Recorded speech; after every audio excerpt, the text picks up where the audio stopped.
नमस्कार बंधुरा प्रियास किचेनेर आरो एकटी नतून पर्वे आपनादेर सकलके स्वागत जानाई। आज आमी आपनादेर साथे टुटी फ्रुटी केकेर रेसिपिटी शेयर करब। ताहले चलुन एबार रेसिपिटी देखे नेওয়া যাক। टुटी फ्रुटी केक बानानोर जोन्नो आमी प्रथमेई टुटी फ्रुटिटाके रेडी करे नेब। जार जोन्नो एकटा बाटिते आमी निये निয়েছি 1/3 কাপ टुटी फ्रुटी, दिए दिচ্ছি 1 চামচ मतो मयदा। एबार भालोभाबे मिशिয়ে नेब। केकेर बैटारेर मध्य यदि डायरेक्ट आमी टुटी फ्रुटिटा व्यवहार करताम ताहले टुटी फ्रुटिगुलो केक टिनेर एकदम तलाय पड़े थाकतो, ताई जोन्नो मयदाटा मिशिয়ে व्यवहार करछि जाते टुटी फ्रुटिगुलो केकेर मध्य समानभावे छड़िয়ে थाके। एबार केकेर बैटारटा तैरी करे नेब, जार जोन्नो एकटा मिक्सिंग बोले दिए दिচ্ছি 3/4 কাপ पाउडार सुगार और हाफ कप दई। एखाने आमी टक दई दिलाम। आमी जेहेतु एगलेस केक बानाচ্ছি सेजोन्नो आमी टक दईटा व्यवहार करलाम। आपनारा नर्माल केक बानाले टक दইয়ের পরিবর্তে আপনারা ডিম ব্যবহার করতে পারেন। দিয়ে দিচ্ছি 1/3 কাপ রিফাইন্ড তেল। আপনারা রিফাইন্ড তেলের পরিবর্তে বাটারও ব্যবহার করতে পারেন, তবে সরষের তেল ব্যবহার করা যাবে না। এবারে একটা হ্যান্ড হুইস্কারের সাহায্যে মিশিয়ে নিচ্ছি।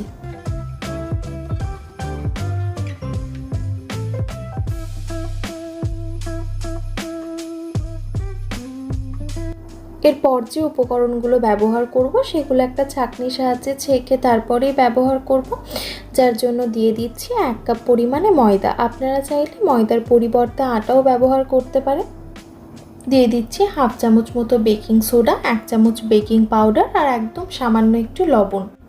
এবার একটা চামচের সাহায্যে সব উপকরণগুলো চেলে নিচ্ছি যাতে কোনো দানাদার অংশ না থাকে।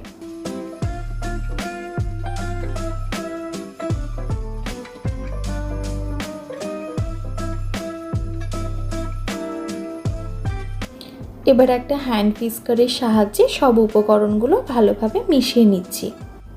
এরপর দিয়ে দেবো 1/3 কাপ দুধ। তবে একটু লক্ষ্য রাখতে হবে দুধ দই এগুলো ব্যবহার করার সময় যেন এগুলো নর্মাল টেম্পারেচারে থাকে, ডাইরেক্ট ফ্রিজ থেকে বের করে এগুলো ব্যবহার করা যাবে না। লক্ষ্য রাখতে হবে যেন ব্যাটারটা এরকম কনসিস্টেন্সির হয়।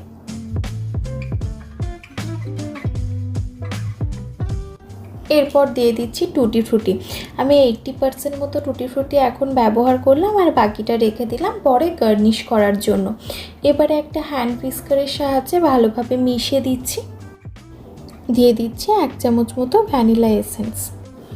ভালোভাবে মিশিয়ে নিয়ে প্যানটা বসিয়ে দেবো প্রিহিটের জন্য 10 মিনিট লো ফ্লেমে। কেকের ব্যাটারটা রেডি হয়ে গেছে। এবারে কেক টিনটা রেডি করে নেব, যার জন্য দিয়ে দিচ্ছি একদম সামান্য পরিমাণে রিফাইন্ড তেল। আপনারা রিফাইন্ড তেলের পরিবর্তে বাটারও ব্যবহার করতে পারেন। এবার একটা ব্রাশের সাহায্যে কেক টিনটা ভালোভাবে তেল ব্রাশ করে নিচ্ছি। এরপর একটা বাটার পেপারও দিয়ে দিচ্ছি। আপনাদের কাছে বাটার পেপার অ্যাভেলেবেল না থাকলে আপনারা কিছুটা গুঁড়ো ময়দাও ব্যবহার করতে পারেন। বাটার পেপারের ওপরেও কিছুটা তেল ব্রাশ করে দিচ্ছি। এরপর দিয়ে দিচ্ছি কেকের ব্যাটারটা। এবারে টুটি ফ্রুটি দিয়ে ওপর থেকে একটু গার্নিশ করে দেব। এবারে কেক টিনটা বসিয়ে ঢাকা দিয়ে গ্যাসের ফ্লেমটা লোতে করে কেকটা বেক করে নেব 45 থেকে 50 মিনিটের জন্য। এবারে একটা ছুরির সাহায্যে চেক করে নেব কেকটা বেক হয়েছে কিনা। ছুরির গায়ে যদি কেকের ব্যাটার লেগে থাকতো তার মানে কেকটা বেক হয়নি। এবারে কেকটা নর্মাল টেম্পারেচারে চলে আসার জন্য অপেক্ষা করব। নর্মাল টেম্পারেচারে চলে এলে কেকটা ডিমোল্ড করে নেব। কেক টিনের সাইড থেকে একটা ছুরির সাহায্যে প্রথমে কেকটাকে এভাবে ছাড়িয়ে নেব।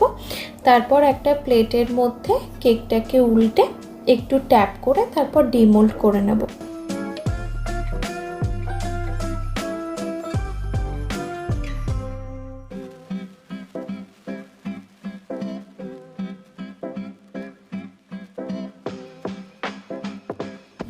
এই বাটার পেপারটা ছাড়িয়ে নিলে টুটি ফ্রুটি কেক সার্ভ করার জন্য একদম রেডি। সম্পূর্ণ ভিডিওটি দেখার জন্য ধন্যবাদ। আশা করি আপনাদের ভালো লেগেছে। ভিডিওটি ভালো লেগে থাকলে লাইক, কমেন্ট, শেয়ার এবং চ্যানেলটি সাবস্ক্রাইব করে না থাকলে সাবস্ক্রাইব করার অনুরোধ রইল। আবারও দেখা হবে আরও অন্য একটি ভিডিও নিয়ে। ধন্যবাদ, ভালো থাকবেন।